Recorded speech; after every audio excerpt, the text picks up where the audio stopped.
Party के नेता और दिल्ली सरकार में मंत्री सौरभ भारद्वाज ने आरोप लगाया है कि दिल्ली की कानून व्यवस्था बॉलीवुड की फिल्मों में दिखाई जाने वाली अंडरवर्ल्ड की कहानियों की तरह हो गई है, जहां गैंगस्टर का राज होता है। सौरभ भारद्वाज ने कहा कि दिल्ली के अंदर कभी भी इस तरीके का माहौल नहीं रहा। आज दिल्ली के अंदर बड़े बड़े गैंगस्टर एक्टिव हैं, उनके नाम पर रंगदारी मांगी जा रही है और दिल्ली के अंदर व्यापारी रंगदारी देने को मजबूर हैं। हिमाचल प्रदेश के लोक निर्माण एवं शहरी विकास मंत्री विक्रमादित्य सिंह ने कांग्रेस अध्यक्ष मल्लिकार्जुन खड़गे से मुलाकात की है। इस मुलाकात में उन्होंने पार्टी और सरकार के कार्यक्रमों पर चर्चा की और राज्य में चल रहे महत्वपूर्ण मुद्दों से अवगत कराया। मस्जिद विवाद को लेकर भी चर्चा हुई। इससे पहले विक्रमादित्य ने केसी वेणुगोपाल से मुलाकात की थी। सीएम पुष्कर सिंह धामी ने आज देहरादून में पीएम नरेंद्र मोदी के मन की बात कार्यक्रम को सुना। उन्होंने पीएम नरेंद्र मोदी को मन की बात कार्यक्रम के 10 साल पूरे होने पर बधाई दी। साथ ही कहा कि इस कार्यक्रम के कारण उन लोगों को दुनिया भर में पहचान मिली जो छोटे स्तर पर भी काम कर रहे थे। वो हमेशा अपने कार्यक्रमों में उत्तराखंड का जिक्र करते हैं। आज उन्होंने अपने कार्यक्रम में उत्तरकाशी का जिक्र किया, जो हमारे लिए गर्व का विषय है। कोलकाता के आरजीकर अस्पताल में ट्रेनी महिला डॉक्टर के रेप के बाद हत्या के मामले में बंगाल में कई डॉक्टर हड़ताल पर हैं। पश्चिम बंगाल की सीएम ममता बनर्जी ने कई बार डॉक्टरों से मुलाकात कर हड़ताल खत्म करने का आग्रह किया है। इस बीच तृणमूल कांग्रेस के विधायक हुमांशु कबीर ने इन जूनियर डॉक्टर्स को धमकी देकर विवाद खड़ा कर दिया। टीएमसी विधायक ने उनके रवैये पर नाराजगी जताते हुए कहा कि वे वातानुकूलित कमरों में आंदोलन और विरोध कर रहे हैं, जबकि आम जनता सड़कों पर परेशान हो रही है। हरियाणा विधानसभा चुनाव के दौरान मतदान से एक सप्ताह पहले राम रहीम सुनारिया जेल से बाहर आना चाहते हैं। इसके लिए जेल विभाग से 20 दिन की आपात पैरोल मांगी है।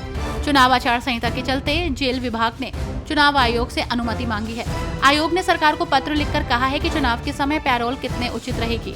सोमवार को राम रहीम की पैरोल पर निर्णय हो सकता है। तमिलनाडु में एमके स्टालिन के मंत्रिमंडल में फेरबदल किया है। उदयनिधि स्टालिन को उप मुख्यमंत्री बनाया गया है, जबकि सेंथिल बालाजी को फिर से मंत्री बनाया गया है। राजभवन की ओर से इस बारे में एक बयान जारी कर शनिवार को ये जानकारी दी गई है। सीएम एमके स्टालिन ने V Senthil Balaji, doctor Govi Chezhiaan, R Rajendran एवं एसएन नासर को मंत्रिपरिषद में शामिल करने की सिफारिश की है। राज्यपाल ने सिफारिशों को मंजूरी दे दी है। मनोनीत मंत्रियों का शपथ ग्रहण समारोह 29 सितंबर को दोपहर 3:30 बजे होगा। महाराष्ट्र में विधानसभा चुनाव को लेकर सियासी पारा हाई चल रहा है। इस बीच गठबंधन के बीच सीट बंटवारे पर एक गहन मंथन चल रहा है। इस बीच एनसीपी एसपी प्रमुख शरद पवार ने कहा कि महाविकास आघाड़ी में सीटों का बंटवारा अगले 8-10 दिनों में हो जाएगा।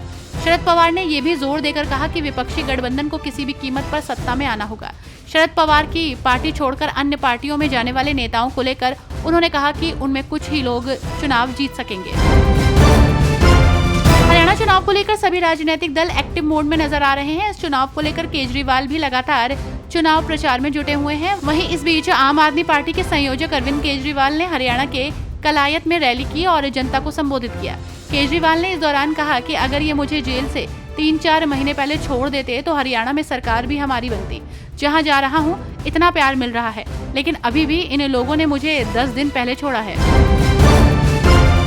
सांसद अमृतपाल सिंह के पिता तरसेम सिंह ने एक ऐलान किया है। उन्होंने कहा कि वो जल्द ही पंजाब में एक राजनीतिक पार्टी बनाएंगे और जल्द ही उस पार्टी के नाम का खुलासा करेंगे।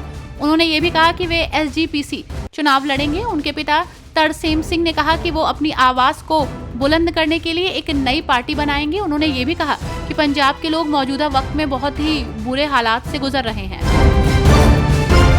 राजस्थान के पूर्व डिप्टी सीएम और दिग्गज कांग्रेसी नेता सचिन पायलट ने हरियाणा में कांग्रेस को प्रचंड बहुमत मिलने का दावा किया। इसके साथ ही कांग्रेस की तरफ से मुख्यमंत्री चेहरा कौन होगा, इसको लेकर भी प्रतिक्रिया दी। उन्होंने कहा कि सीएम कौन बनेगा, इसका फैसला चुनाव के बाद होगा।